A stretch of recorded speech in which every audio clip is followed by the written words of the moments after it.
Well, good morning. It is an absolutely gorgeous morning out here this morning. It's 28th of December, I think. It's about -2. Morning, sheepy sheeps. We're just gonna go check in on the chicken house. So yesterday we had a very high relative humidity. It was 92%. You can see on the fence the frost is still there. So we had high humidity in the chicken house. So we opened up this big vent. We stirred up all the deep bedding and we added some more dry shavings to combat any potential for ammonia. There was a little bit of an odor in there the day before. So we're just gonna check in there this morning and see how we made out. All right, so we're back in the coop. I just fed the girls here and I spread one more bag of shavings in here just to kind of get everything balanced out a little bit more. I did get some advice yesterday from some folks saying, if you get any moisture in here, you should just clean this thing completely out.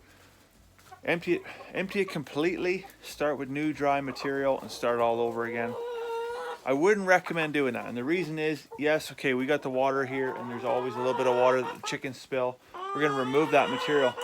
With the deep litter method, it does require a certain amount of moisture to work because this is actually generating heat on the floor of the chicken house. That's one of the things that helps keep the chicken house warm. It's when the humidity gets too high, things out of our control, like relative humidity outside, that we have to actively manage it. And so that's what we've done. We've stirred it up. We've added more wood shavings to help keep it drier. And well, that's really the extent of our inputs that we have to manage for this. Add more wood shavings, create more ventilation, stir it up. That's it. Here's your chickens. So we're getting just enough sunlight coming on the south side of the chicken house here now that the ice is melting off the roof. It's landing on the ground over here. So I'm hopeful that we get the same kind of reaction coming off the shop roof. And it'll fill up that water trough for the sheep so we don't have to fill it up today. This is what we're talking about here. Bottom of the eaves trough. Just a slow drip right now as the heat of the day comes. That's obviously going to progress more and more, and we should fill this trough by the end of the day. So the beautiful thing about this is it doesn't even have to be above freezing for this to work, because we've got black tin and black eaves troughing. So when the sun hits that, just the roof and the eaves troughing gets above zero, high enough for all that water to run down and end up in the water trough. Good morning, piggies. Ready for breakfast? What's that? Aye. Aye.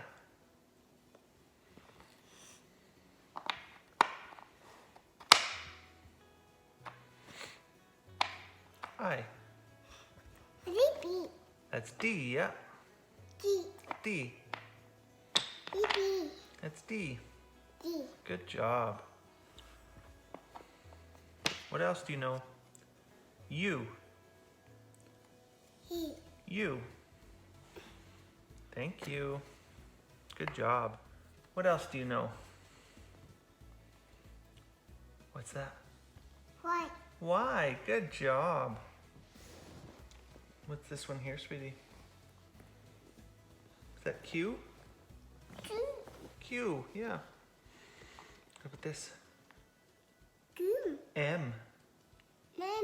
M, yeah. So we're just down here at the bottom of the hill.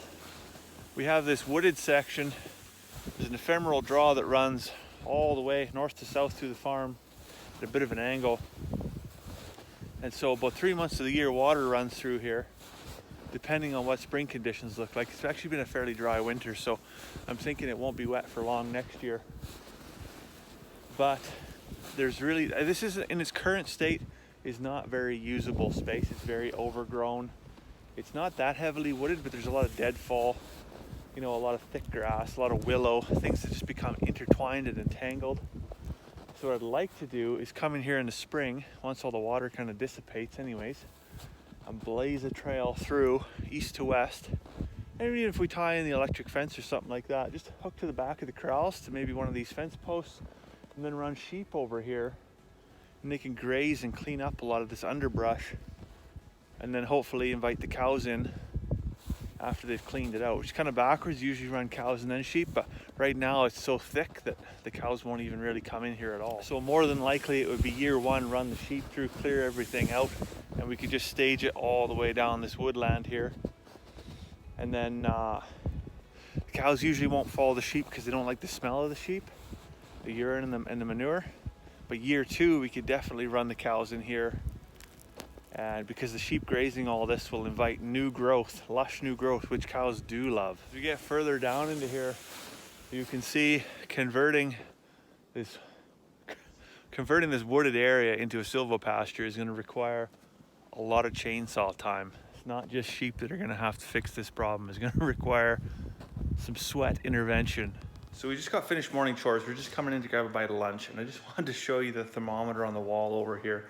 When you're thinking about building your house and facing south and capturing a lot of that winter sun to help warm your house, this is what it does. Our thermostat is right now set at 19 degrees, and there you are. 28 degrees in the sun. It is toasty warm in here in the living room, but as far as the rest of the house, probably not so much. So we just came down to our little wooded area here, just to kind of show you what it looks like from the inside. And thinking like, why would this make a good silvopasture? Well, these poplar trees create fantastic dappled shade. This red willow is going to be good browsing for the sheep. And you know, honestly, like when I talk about how much work we're gonna have to do to clear this stuff out, you can see some of this, like this willow tree that's basically folded over completely flat here. There's a few of them sideways across this area. So in the spring, water will run right through the center here fairly indiscriminately. It doesn't get deep, but it does get wet and mucky in here. And a lot of this deadfall that's just laying on the ground helps to slow it down. And you know, usually if we're talking about like further up on the top of the hill, we want to slow that water down. But down here in the valley, we have a drainage issue and we need to get rid of that water. So that's one reason why I think we need to come down in the spring with chainsaw and just clear us a bit of a path through here, run some electric fencing, and get some sheep put to work. So we just took a bit of a hike down to our corral system here.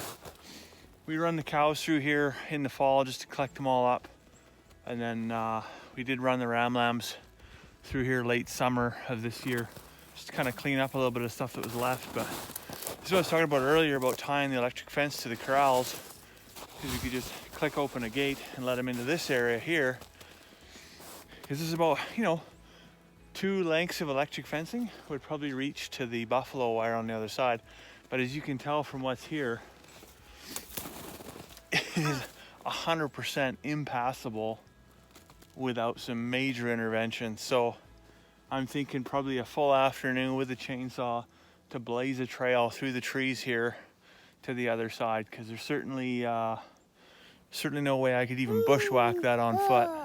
So I think I found our spot. There's this one log just laying down here at a 45-degree angle. I can trim that one off.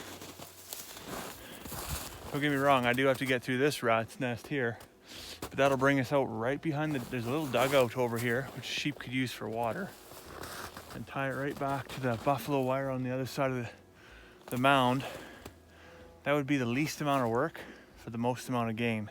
And that would definitely, you know, for a start, kind of give us an idea about how well the sheep can clear this area, because this is the most passable amount of area. We go over another 40 feet and we end up in the abyss. But if this works, that will maybe give us a little bit of motivation to do some stuff over here. You know, the other thing we could do is not even worry about netting at all in here. There is a good barbed wire fence, goes all the way down here and around to the south and connects to the buffalo wire on the other side of the trees. If I patch up that buffalo wire in a few spots and run 2 hot wires, one below the first row of barbed wire and one above it, there's a really good chance the sheep will just stay in here